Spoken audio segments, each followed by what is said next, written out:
아버지 회가 찬양 인도하니까 또 다른 맛이죠. 그 맛이 괜찮아요. 또 다음 달에는 GFS 젊은 어머니들이 또 찬양 인도를 해주실 줄로 믿습니다.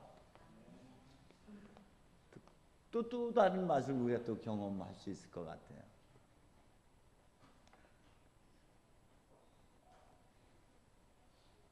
여러분 사랑합니다. 사랑은요 우리가 살아갈 수 있는 힘이고, 우리가 지치고 우리가 어떤 것을 할 수 없을 때, 아무것도 할 의욕마저도 잃어버렸을 때, 그 사랑은 우리로 하여금 삶을 지탱하게 해주는 그런 아주 큰 힘을 갖고 있습니다. 그러니 여러분 힘들고 지칠 때 여러분을 위해서 기억하고 기도하고 계시는 예수님이 있고, 여러분 안에 탄식하시며 기도하시는 성령이 있고, 그리고 힘들고 지칠 때 가끔은 저에게 전화 한번 해주세요. 혼자서 버틸라고 하지 말고 같이 기도도 나누면 좋을 것 같습니다. 오늘 예수께서 나자렛 30년을 마무리하고 새로운 공생애를 출발하는 그 시점에서, 그 첫 출발, 때가 다 되어 하나님의 나라가 다가왔다, 회개하고 이 복음을 믿어라 하며 제자들 부르시는 그 장면을 우리가 함께 읽었고 그 안에 지금 서 있습니다. 여러분의 초점은 요 앞으로 조금 더 당겨 가셨으면 좋겠습니다. 나자렛 30년이라는 게 도대체 어떤 의미가 있는가?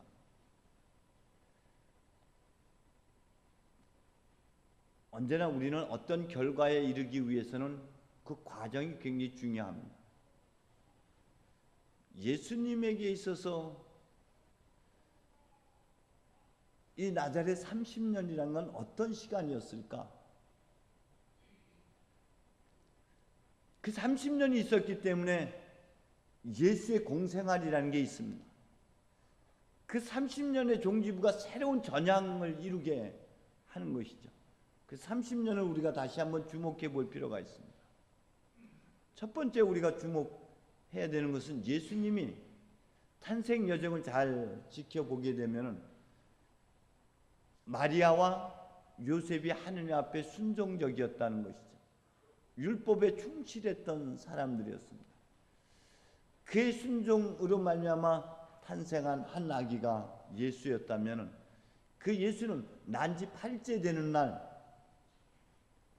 주의 율법에 따라서 할례를 받고, 그리고 그의 이름을 세례 요한이 이름 지어지는 여정처럼 하느님이 지어준 이름 예수라는 이름으로 정하게 됩니다. 그것이 예수 탄생 후 제8째 되는 날 1월 1일 우리는 예전에 구주 수할례 혹은 예수의 거룩한 이름이란 축일로 지켜왔습니다. 그로부터 40일이 지난 2월 2일이 됩니다. 과거에 우리는 이날을 성모 취결례라고 해서 마리아가 어머니가 아이를 낳고 나면은 아들을 낳으면 40일째, 딸을 낳으면 80일째 되는 날 하느님의 제단에 나가서 정결 예식을 바치게 되죠. 동시에 첫 아들은 하느님의 것이라는 율법의 말씀에 따라서 그 아들을 하느님 앞에 바치는 주의 봉헌 예식이 같이 진행이 됩니다. 우리 교회에서는 이 봉헌 예식을 다음 주로 땡겨서 할 겁니다. 왜냐하면 2월 2일 날 하게 되면은 원래는 그렇게 해야지 맞는데 저 혼자 할 것 같아서, 아무도 안 올 것 같아서 한 주간 땡겨서 주일날 하게 될 겁니다. 5주 봉헌일 날은 주님이 하늘 앞에 바쳐지는 그 장면을 시몬이 멀리서 지켜보고 그 안에서 구원의 빛을 보았던 그 사건들. 그래서 5주 봉헌 축일 날에는 1년 동안 교회와 가정에서 사용할 양초들을 가져다가 축복을 하고 각 가정과 교회에 봉헌을 하게 되죠. 그래서 그리스도이신 예수가 그 중심이 되고 또 자기를 비워냄으로만 그 빛을 밝혀내는 그 구원의 역사를 이뤄낼 수 있는 것처럼 우리는 상징적으로 그 양초를 축복하게 되고, 동시에 여러분이 1년 동안 11조나 여러 가지 서약할 것들을 같이 서약서를 함께 같이 올려놓고 축복식을 갖게 됩니다. 그로부터 좀 시간이 지나서 12살 되던 해에 누가복음에 보면은 늘 하던 대로 그 부모님은 늘 절기에 맞춰서 예루살렘에 올라가서 하느님을 예배했습니다. 아주 어린 시절부터 이게 몸에 익혀 왔다는 것이, 나자렛 30년이라는 건 바로 이런 숙성의 과정, 준비의 과정, 기다림의 과정이었던 것이죠.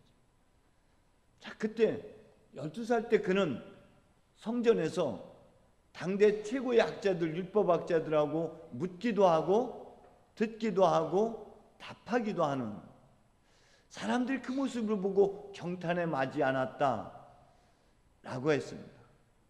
그는 어린 시절부터 율법에 충실했습니다. 그의 부모의 신앙, 그의 부모에 따라서 때로는 억지로라도, 그리고 율법을 끊임없이 공부해 왔고, 우리로 말하자면 예수도 어린 시절부터 성서 필사했을까요? 했어요. 안 했다고. 성서 지금 쓰고 있어, 안 쓰고 있어? 아니, 쓰라니까. 써야지 은혜가 돼. 그게 누적이 돼야지 어느 날 그때. 그래서 여기 예수는 어린 시절부터 그렇게 준비하는 기다림의 시간들이었어요. 그게 나자렛 30년입니다. 이것이 무르익고 무르익어서 때가 되어서 이 시간들은 꽃 피워내는 시간이고 준비하는 시간이에요. 때가 되었다. 예수님께서 말하는 그 때가 되었다. 곳곳에서 그 때를 얘기합니다. 여기서 말하는 그 때라는 것은 하나님의 때를 얘기하는 것이에요. 하나님의 시간입니다. 사람이 말하는 크로노스, 실망과 절망의 시간, 무의미한 그런 흘러가는 그런 시간들이 아니라 결단할 때 가장 결정적인 순간, 가장 적절한 때, 꽃이 피어날 바로 그때, 뭔가 인생에 새로운 의미가 부여되는 바로 그 순간들을 의미하는 것이죠. 카이로스를 얘기하는 겁니다. 그걸 우리가 결단해내야지만 우리의 인생이 의미가 있고 우리의 인생에 가치가 있고 우리의 삶에 놀라운 변화가 일어나는 바로 그 시점, 지금 바로 여기 오늘 여러분이 결단하는 그때, 움켜잡는 그 순간, 그때가 되었다라는 거예요. 그래서 세례받으신 예수는 그 첫 마디가 바로 때가 되었다는 것이에요. 예수님은 이 세례의 사건에서 어떤 은총을 경험했을까? 예수를 하나님의 아들로 제껴놓지 말고 그냥 우리가 동일한 사람의 아들로 봤을 때 그 세례 사건, 예수는 비로소 그 준비된 때가 갖춰서 그는 세례라는 예식을 갖추게 되죠. 그 세례 때에 성경 곳곳에서는 물에서 올라오실 때라고 표현하기도 하고, 누가복음에 의하면 세례받고 물에 기도하실 때라는 표현이 있습니다. 그가 기도할 때, 그가 세례를 받고 물에서 올라올 때 놀라운 사건이 일어납니다. 하늘이 갈라지고 하늘이 열리고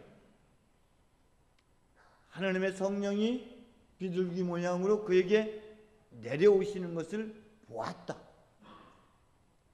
그리고 하늘로부터 이는 내 사랑하는 아들, 내 기뻐하는 자라는 그의 음성을 들었다. 이것이 그에게는 인생의 전환점을 맞는 그런 특별한 은혜 체험의 순간이라는 겁니다. 우리도 이런 사건들을 경험해야지 인생의 대전향이 이루어지게 돼요. 많은 사람들은 그 자리에 같이 있었지만 아무도 듣지 못했을 겁니다. 적어도 예수님께서 요한복음 12장에서 하늘로부터 들려지는 그 음성을 예수는 들었는데 사람들은 천둥소리로 들었고, 사울이 다메섹 선상에서 대개혁이 일어나는 순간 사람들은 그 놀라운 사건 앞에서 어리둥절해하고 있는 바로 그때에 사도 바울은 하나님의 음성으로 들었습니다. 이걸 일컬어 신비 체험이라고 하는 것이죠. 예수가 이 성령이 하늘이 갈라지고 하늘로부터 들려지는 그 음성, 그것을 알아차린 사람은 유일하게 한 사람이 있었습니다. 그것은 세례 요한이었습니다. 세례 요한은 요한복음 1장에서 그렇게 표현하고 있습니다. 나는 그를 몰랐다. 나는 그가 누구인지 몰랐다.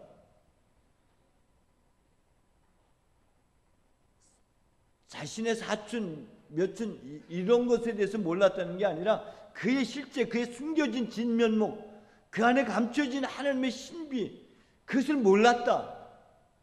그런데 성령이 임하는 그 순간 알았다. 나는 보았다. 비로소 알아차렸다. 그가 하나님의 메시아인 것을, 그가 하나님의 종인 것을, 그가 하나님의 어린 양인 것을 비로소 보았다. 비로소 알았다. 그러나 거기 많은 사람들은 몰랐어요. 그 소리가 있었는지, 하늘이 열려지는 것, 그런 사건들이 있었는지 아무도 몰랐어요. 영적으로 눈이 띄어진 요한과 예수만이 보았다. 예수만이 들었다. 우리가 세례 예식을 갖춰도 다른 사람들에게는 밍밍하고 아무런 의미 없는 사건이 될지라도 그가 준비되어 있다라면은 그 순간 그는 이 신비 체험을 하게 될 겁니다. 여러분이 주일날 주일을 묵상으로 준비해 왔다면은 여러분은 이 자리에서 하느님을 만나는 신비 체험을 하게 될 것입니다. 아무런 준비 없이 오면은 그 어떤 일도 일어나지 않아요. 그게 나자렛 30년. 준비된 만큼 은혜가 있는 거예요. 그는 하늘의 음성을 들으면서 하늘이 열려지는 것을 보면서 여러분들이 다시 한번 이 부분을 깊이 성찰해야 되는 것은 하늘이 열렸다는 것이 어떤 의미입니까? 창세기 4장에서 불칼로 인해서, 창세기 3장에서 불칼로 인해서 생명나무에 접근할 수 없었는데 그 하늘이 닫혔는데 하늘이 열렸다. 창세기 2장에 보면 하나님께서 사람을 빚어 만드시고 그 코에 생기를 불어 넣으셨다. 그 숨이 비로소 사람이 되는 거고, 부활한 예수가 제자들 가운데서 숨을 내쉬시면서 성령을 받아라 했던 그 숨이야, 그 말씀이, 그 영이 다시 그를 사로잡기 시작해서 하늘엔 영광 땅에는 평화, 성탄이 이루어지는 사건이에요. 우리의 일생생활에서 매일매일 성탄이 이루어져야 돼요. 내가 누구인지를 알아차리는 것, 하나님의 은총 안에서 나를 알아차리는 그 사건들은 매번 이루어져야 돼요. 육체적으로 그냥 살아가는 게 그게 삶이 아니고 갓난아기가 탄생한 것이 성탄이 아니라 내가 하나님 앞에 누구인지를 깨닫고 알아차리는 그 자리가 성탄이에요. 예수는 바로 이 자리가 성탄이었던 것이죠.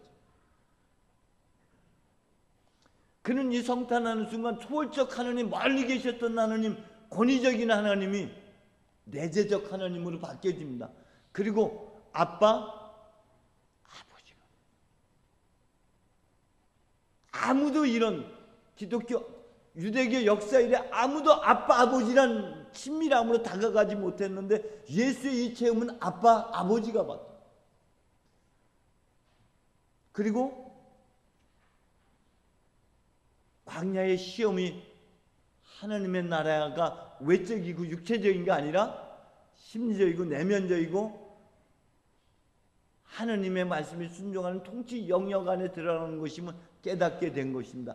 이 순간 터지는 일성이 때가 됐다. 하나님의 나라가 다가왔다.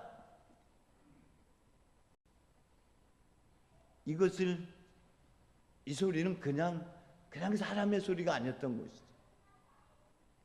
준비된 사람들만이 깨닫게 되는 거예요. 성령에 사로잡히고 하나님의 영에 의해서 새로운 인생길을 접어들게 되는 에제키엘이라든지 아모스라든지 이 모든 이들이 늘 그런 말씀 안에서 시몬이 눈 뜨는 것도 비로소 때가 되어서 그 눈이 떠지는 것이죠. 안나와 시몬은 어떤 삶을 살았습니까? 주야로 하느님의 말씀을 묵상하면서 성전을 떠나지 않는 그런 기도의 삶이 무르익어서 때가 되어서 찬양의 삶이 이루어지는 거예요. 오늘 제자들을 만나게 됩니다. 제자들 언제나 하나님은 우리에게 가까이 늘 다가오시는 분이에요. 우리는 예수 안에서 나를 보게 되는 거고 하나님의 주목하는 눈 속에 내가 누구인지를 알아차리게 되죠. 예수는 시몬 베드로를 눈여겨봤던 것처럼 제자들을 요한복음에서 주목하여 보셨다라고 표현하는데 여기서는 예수님께서 호숫가라고 하는 우리의 인생의 경계선, 의식과 무의식의 경계선, 끊임없는 혼돈 속에 있었을 때에 그들의 심리를 보셔서 꿰뚫어 보시는 그들의 준비된 상태를 보셨죠. 제자들은 여전히 나자렛 30년이란 준비된 기간이 있었던 것입니다. 요한복음에 보면은 세례 요한을 찾아다녔던 그들이 있었습니다. 그들이 첫 번째 예수의 제자가 되죠. 그 중심에 안드레가 있었죠. 그들은 내면의 그리운 갈망들이 여전히 있었어요. 그래서 시무도 내 마음 안에 내 안에 있는 그리움을 찾아서 그들은 여기저기 새벽 기도도 가고 밤 기도도 가고 찬야도 가고 동방박사들처럼 그 그리움을 찾아서 제자들은 세례 요한에게도 가기도 하고 이곳저곳을 찾아다니면서 그들은 준비하고 있었어요. 그들은 간절히 갈망하고 있었어요. 요한복음에 보면은 나다나엘이라는 사람인데 그는 하느님의 말씀을 무화과 나무 아래서 묵상하고 있었다. 준비된 사람이에요. 어느 날 알아차리고 그들이 갑자기 샥 전향하는 게 아니라 늘 그리움 속에 갈망 속에 공허함 속에서 하느님만 바라보는 그런 삶이 준비되어 있었어요. 그것을 아셨고 그것을 보셨다는 겁니다. 제자 예수님께서. 시편 139편에 보면 하나님은 우리가 앉음도 섬도 우리가 어디 있음도 우리가 입을 벌리기도 전에 우리를 아시는 그 아심을 가지고 우리를 보신 것이죠. 제자들은 예수님과 마찬가지로 하늘이 갈라지는 사건들, 하늘로부터 들려지는 음성들을 바로 예수의 음성을 통해서 듣게 되는 것이죠. 우리는 한 어린아이의 입술을 통해서도 하늘의 음성을 들을 수가 있습니다. 우리가 길을 가다가 나누는 대화 속에서도 하느님의 부르심을 들을 수가 있는 거예요. 그것을 사람의 말이 아닌 하느님의 음성으로 알아차리는 그 순간,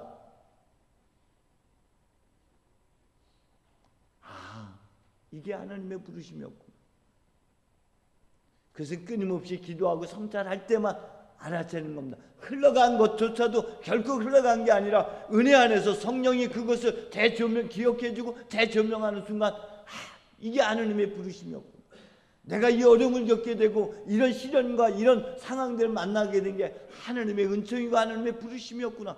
모든 사건 모든 상황 속에서 역사하시는 하나님은 다시 우리가 영적으로 눈 뜰 때만이 귀가 열릴 때만이 그 음성을 듣고 깨닫게 되고 알아차리게 되고 그래서 예수처럼 대전향을 하게 되는 것이죠. 적어도 이들에게 있어서 사람 낚는 업으로 만들겠다는 이 음성은 공허한 음성이 아니었어요. 직업의 전환이 아니었습니다. 때가 되었다는 것을 알아차리는 거예요. 하느님 나라가 다가왔으면 그들이 깨닫는 거예요. 이제 너희가 공허하게 찾던 바로 그 의미 있는 인생, 내 안에서 너를 찾게 될 것이라는 것이에요. 우리는 나를 밖에서 찾아요. 아니요, 내 안에서 나를 찾을 수 있는 거예요. 그동안 낚시라고 하는 것은, 낚는다라는 것은 뭔가를 우리가 주목해서 성찰한다, 주목한다라는 부분들인데 묵상기도를 의미하는 거예요. 근데 그것이 밖에 있는 것을 성찰하다가 이제 어디를 보기 시작했다고? 내 내면에 나를, 사람 낚는, 비로소 나를 알아차리고 나를 낳기 시작하고 나를 발견하기 시작하는 거예요. 하느님 닮은 나였구나, 하느님의 권능과 능력이 여기 있었구나를 깨닫고 알아차리는 그 대전향의 삶이지.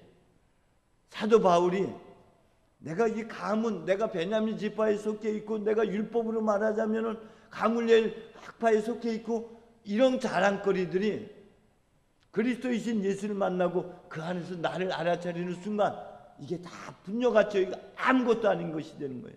버리려고 애써서 버려지는 것이 아니라 내 안에 신비, 내 안에 하느님을 발견하는 그 순간 저절로 벗겨지고 더 이상 그물이 의미가 없어요. 그렇다고 직업 전향하라는 소리 아닙니다. 그 내면의 그 의미를 알아차리라는 거예요. 비로소 우리가 버리고 떠나는 거예요. 버려지는 거예요. 그리스도의 부활을 붙잡기 위해서, 그 하나님의 능력을 부여잡기 위해서 우리가 진일보하는 순간 모든 것들이 벗겨져요. 마치 매미가 허물을 벗듯이 벗겨지는 거예요. 여러분, 가장 어려운 고갯길이 아리랑 고갯길이래요. 아리랑이 뭐라 그랬어요? 나를 알아차리는 자리가 아리랑. 나를 알아차리는 순간 이게 내가 아니었음을 깨닫게 되고 그런 나를 깨고 그런 나를 밟고 넘어가는 게 아리랑이에요. 지금까지의 나는 내가 아니었어. 진짜 나는, 하나님의 기대 가득 찬 나는 나를 밟아야지, 나를 깨야지. 지금까지의 나를 깨트려 버릴 때만 진짜 내가 탄생하는 거예요. 그게 아리랑고. 그게 오늘 하나님의 부르심이에요. 배를 버리고 그물을 버리고가 아니라 그 알맹이를 알아차리는 건 내 안에 그거 알아차리는 순간 날 밟고 날 넘어서는 그 길을 가는 게, 그게 회심의 여정이고 그게 회개인 것이. 후회하는 게 회개가 아니라 새로운 목표점을 발견하고 그 길을 향해서 발걸음을 옮기는 것. 그겁니다.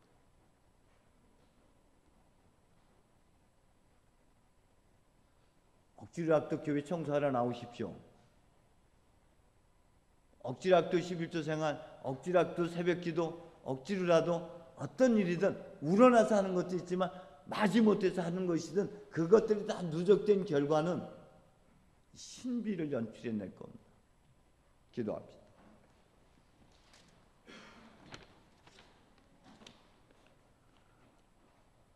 하나님, 내 안에 담고 있었습니다. 그런데 우리가 먼 길을 돌았고 하나님의 힘을 알아차리지 못했습니다. 비로소 시몬이, 안드레가, 야곱이, 요한이 알아차린 같이 예수가 곧 그리스도를 알아차린 같이 그 은총으로 이 시간을 이끌어 주옵소서. 예수님의 이름으로 기도합니다.